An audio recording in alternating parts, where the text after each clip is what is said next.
Hola hermanos, Eh, nuevamente, como todos los miércoles, vamos a tomar un trozo de la palabra, en este caso 2 Corintios, y vamos a hacer un pequeño análisis tratando de sacar provecho de la palabra. Nos toca 2 Corintios 11, del 1 al 8. Voy a leerlo. Ojalá me toleraseis un poco de locura. Sí, toleradme. Porque os celo con celo de Dios, pues os he desposado con un solo esposo para presentaros como a una virgen pura a Cristo. Pero temo que como la serpiente con su astucia engañó a Eva, vuestros sentidos sean de alguna manera extraviados de la sincera fidelidad a Cristo. Porque si viene alguno predicando a otro Jesús que el que hemos predicado, o si recibís otro espíritu que el que habéis recibido, u otro evangelio que el que habéis aceptado, bien lo toleráis. Y pienso que en nada he sido inferior a aquellos grandes apóstoles. Pues aunque sea tosco en la palabra, no lo soy en el conocimiento. En todo y por todo os los hemos demostrado. ¿Pequé yo humillándome a mí mismo para que vosotros fueseis enaltecidos? Por cuanto os he predicado el Evangelio de Dios de balde. He despojado otras iglesias recibiendo salario para serviros a vosotros. Y cuando estaba entre vosotros y tuve necesidad, a ninguno fui carga, pues lo que me faltaba lo suplieron los hermanos que vinieron de Macedonia. Bueno, el 9 leí un poquito para ver que la cosa sigue, la idea sigue. Pablo está haciendo una defensa de su ministerio. Y la verdad es que esto es un trozo de esa defensa. Y él abarca distintos aspectos. Vamos a ver un poquito qué es lo que dice acá.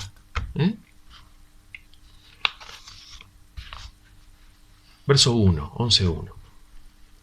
Ojalá me toleraseis un poco de locura, sí, toleradme. En cierta forma se lo acusa de apasionado, se lo ataca como apasionado o loco. Acá entonces, como una ironía, va a hablar como loco. Va a ser directo, frontal, no va a respetar formas. Por eso dice locura. Va a descubrir las intenciones profundas de su corazón. Cosa que los maestros diversos, aquellos que venían a criticarlo, no podían hacer, sin explicar su apetencia por el dinero y la gloria humana. Va a mostrar lo que Dios quiere para la iglesia, lo que hace que actúe como lo hace hoy el apóstol. Es un objetivo puro y su lugar va a demostrar que es el lugar de un siervo.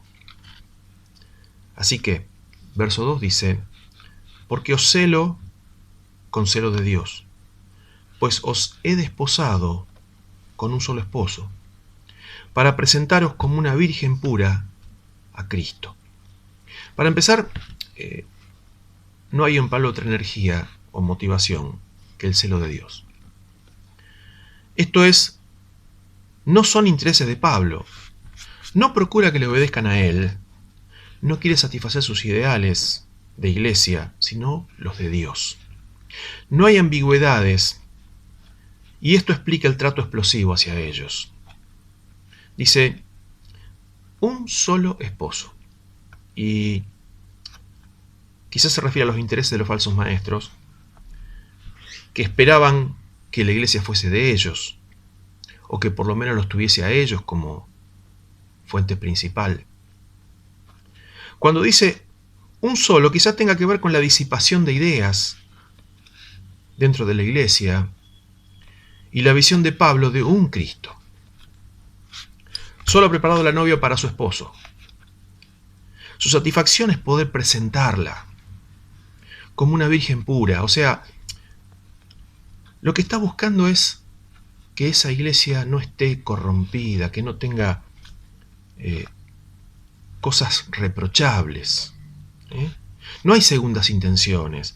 En realidad Pablo muestra acá el gozo y la gloria del amigo del esposo, tal cual está dicho por el Señor Jesús. El amigo del esposo, en este caso Pablo, es el que trae a la novia, pura, perfecta, y está velando por ello.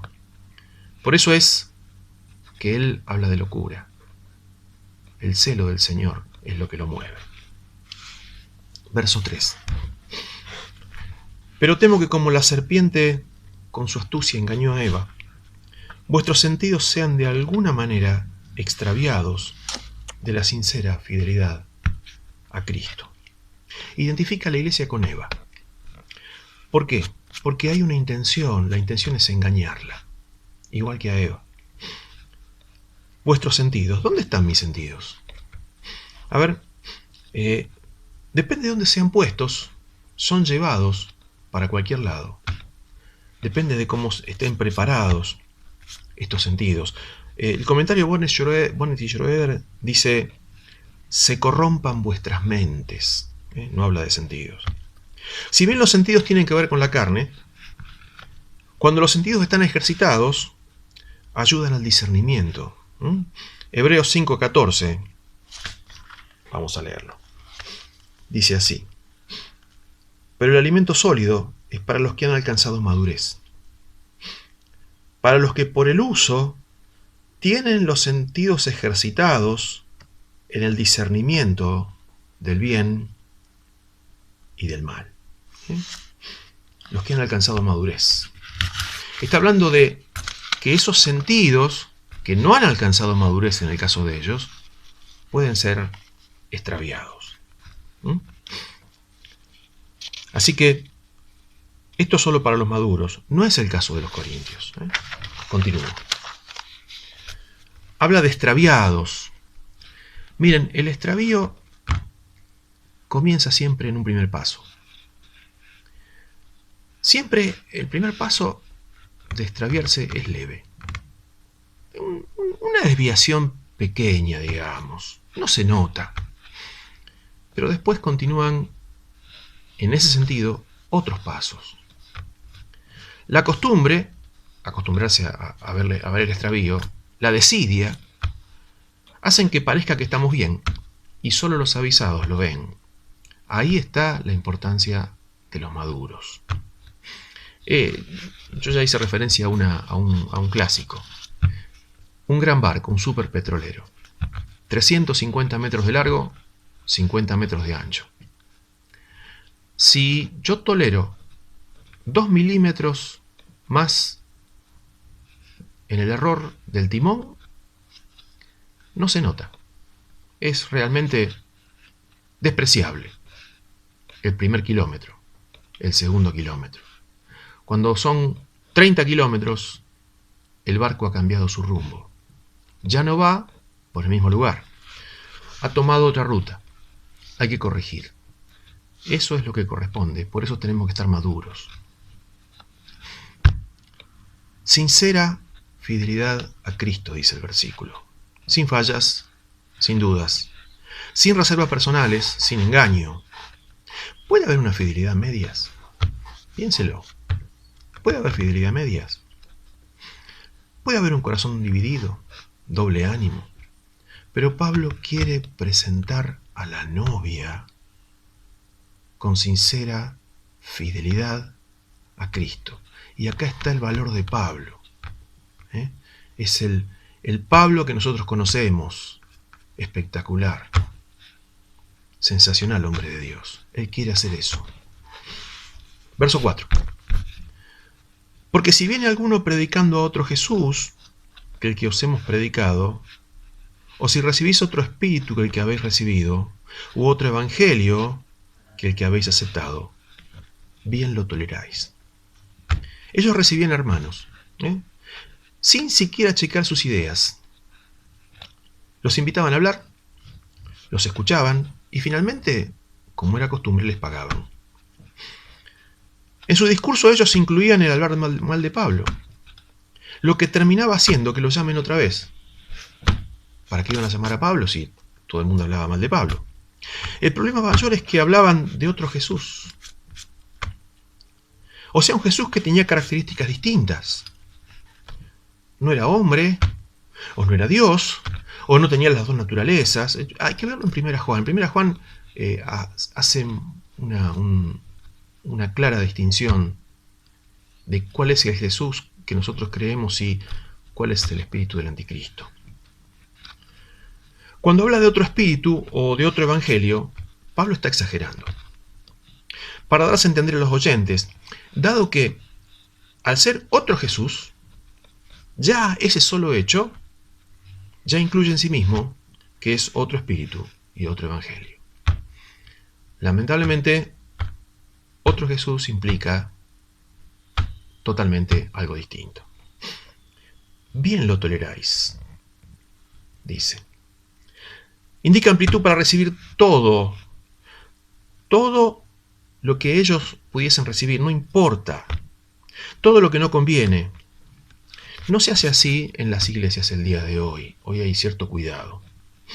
En Hechos 17:21 se observa que es cultural. Fíjense, 17:21 dice: porque todos los atenienses y los extranjeros residentes allí de ninguna otra cosa se interesaban sino en decir o oír algo nuevo. Así que esto es cultural.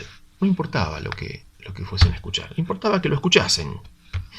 Errado, verdadero, de parte de Dios o de parte de la serpiente. No importa.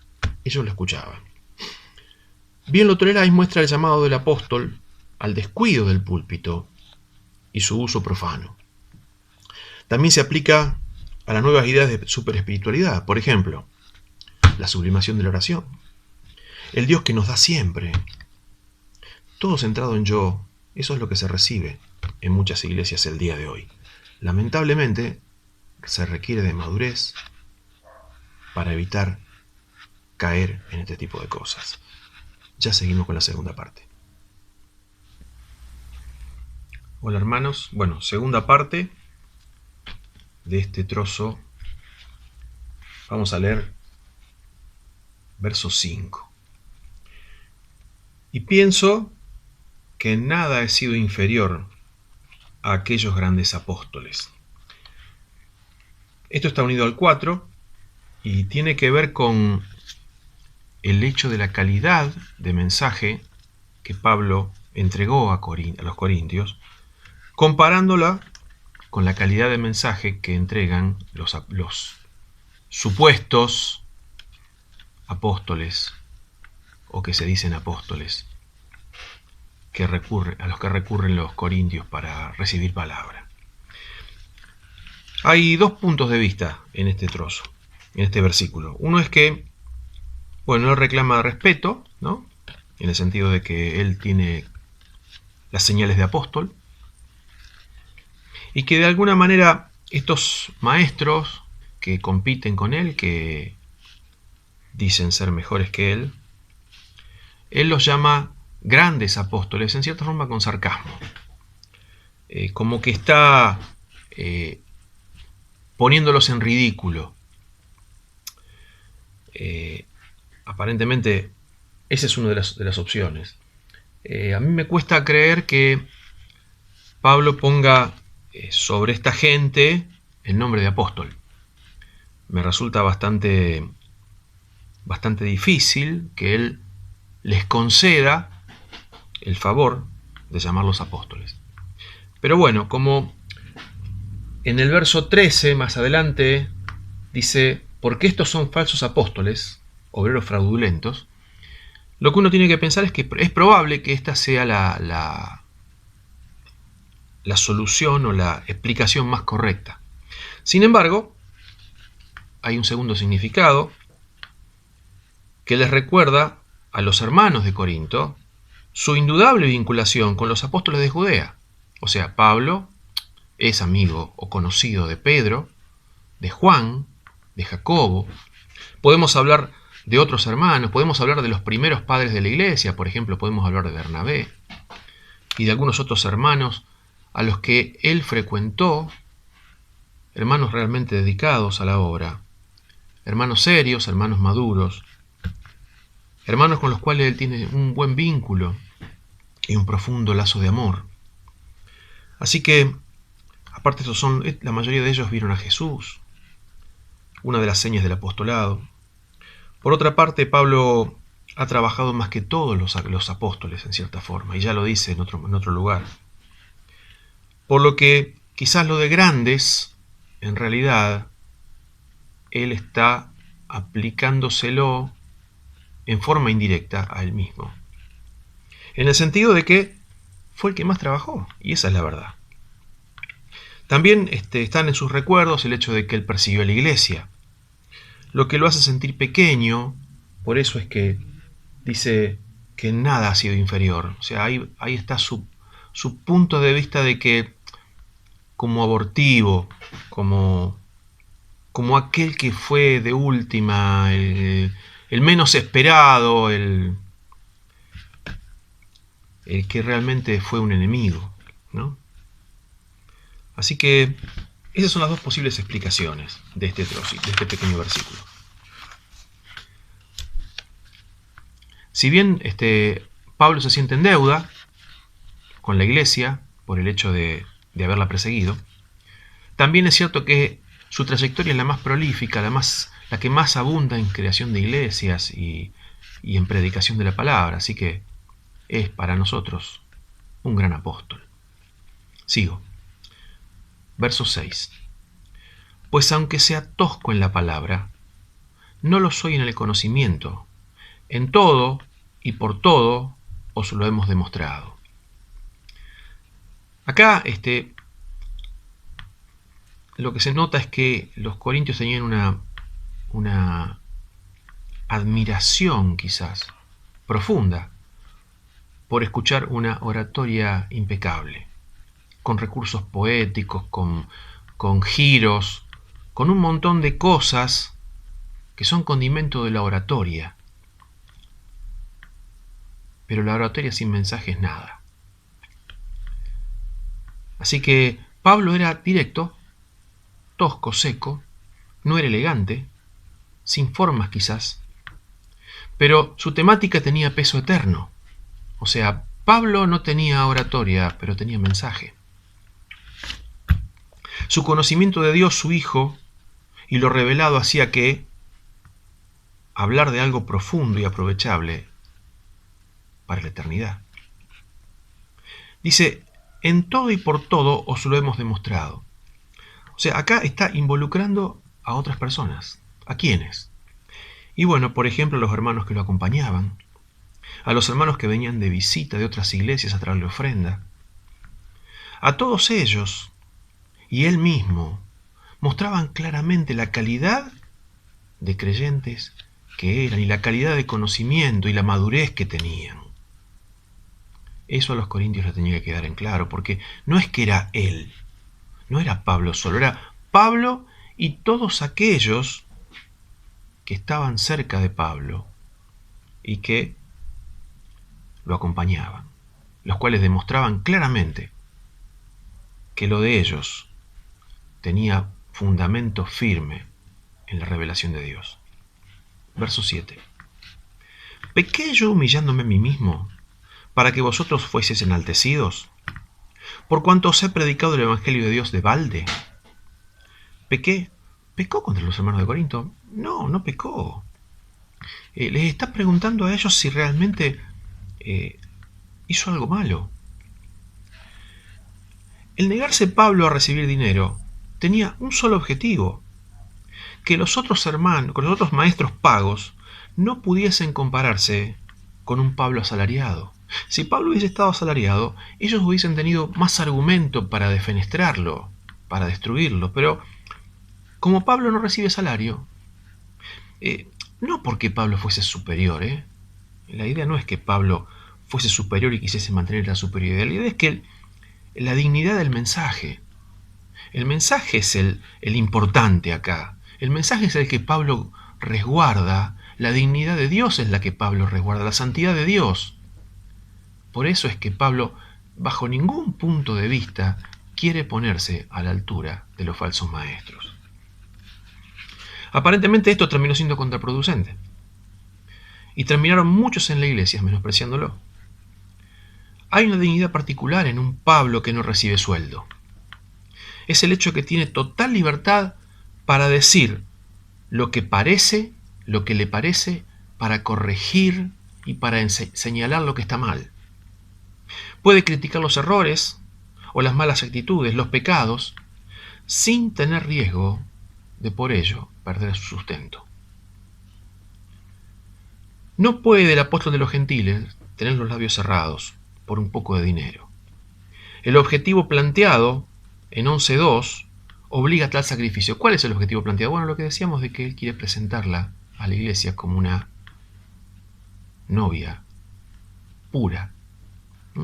Ese objetivo obliga a que el apóstol sacrifique. Lo que no hacen otras iglesias lo hace en Corinto. En el fondo, Pablo combate un muy mal hábito cultural que tienen los corintios, de escuchar a cualquiera. De balde, que está en el versículo, al final del versículo, indica sin provecho económico. O sea, Pablo no obtuvo provecho económico nunca de la iglesia de Corinto. Sí, los corintios obtuvieron un gran provecho espiritual. Por último, verso 8. He despojado a otras iglesias, recibiendo salario para serviros a vosotros. Acá los está sacudiendo, ¿no? Les está diciendo, no es que yo no recibo dinero. Yo recibo dinero de otros, porque no quiero pedirles dinero a ustedes. El de despojado es un poco exagerado, porque en realidad los hermanos lo hacen con gusto, no se sienten despojados, no sienten que les están quitando nada. Los hermanos quieren contribuir en la obra del Señor, y lo hacen con total gusto, pero él lo indica como que ha despojado, quiere decir, he sacado dinero de los demás, porque no quería tener compromiso con ustedes. Él trabajaba si no disponía de ofrenda. Pero bueno, en todo caso, se dedicaba al servicio del Señor cuando tenía ofrenda y lo hacía en forma de tiempo completo. Pero si no había ofrenda, él tenía que trabajar. Bueno, esto sigue, ¿no? Probablemente los versículos que sigan con los hermanos que siguen echarán más luz sobre esto último que hemos hablado. El Señor les bendiga. Un gusto, hermanos.